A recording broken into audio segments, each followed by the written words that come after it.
The topic of ethics was the theme of the second annual UMB Interprofessional Education Day, with a turnout even greater than last year's. Students from all of the schools poured in for their assignments in 11 case studies built upon that theme.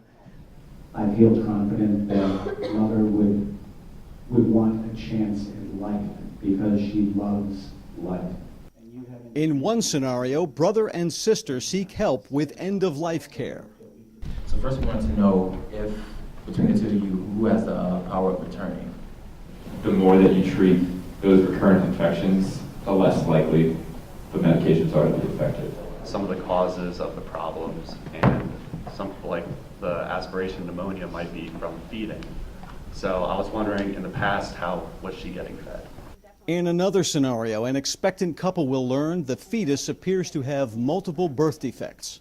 So I think the most important thing is the heart defect and the other anomalies seen on the ultrasound. But I think her family history is closely tied into the current scenario because, like, the past history of her first childbirth, what happened then, was there any postpartum complications?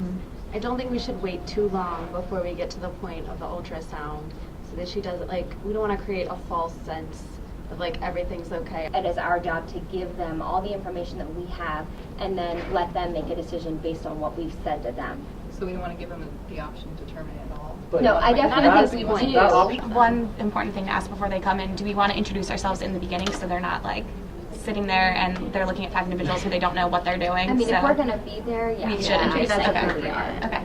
Faculty members had prepared for their own roles on IPE Day in much the same way, working across disciplines on a case to explore teaching team care.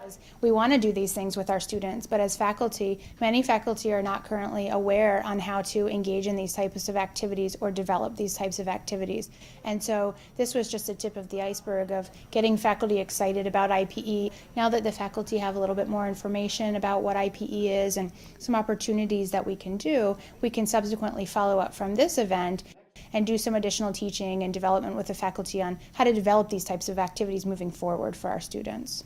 We can tell her that exact risk. It's probably, if this is a major heart defect and there are multiple markers, it's probably going to be over 1 in 20. Everybody from different professors brought something unique to the table. So for instance, the nursing students, they talked about, for instance, kind of like the big picture things about, how do we care for this patient, but also the pharmacists, talking about medications, physical therapists, talking about their movements and whatnot. And so it was just very, it was reassuring in a sense that you were able to rely on a team that can kind of bring together their perspectives to best treat the patient.